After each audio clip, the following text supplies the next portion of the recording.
Hi there, good morning, good afternoon, and good evening. So on this video, I'm gonna teach you how to delete TikTok messages on both sides. And right now I'm currently inside my inbox in my TikTok account. So just open up a random conversation you have, and basically from here I'm gonna type in a sample chat, like that one right there. Hold the sample chat, and there's an option for delete. As you can see, there's gonna be an option for delete for all or delete only for me. So please say the one that's gonna be delete for all, and that messages has been deleted on both sides for 3 minutes after it's being sent. So you have a 3-minute window to this to work.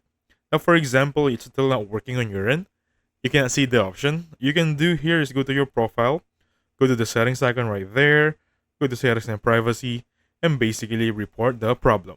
Tell them what's happening, and in a few days, I'm sure your problem will be solved. Alright? So thank you so much for watching.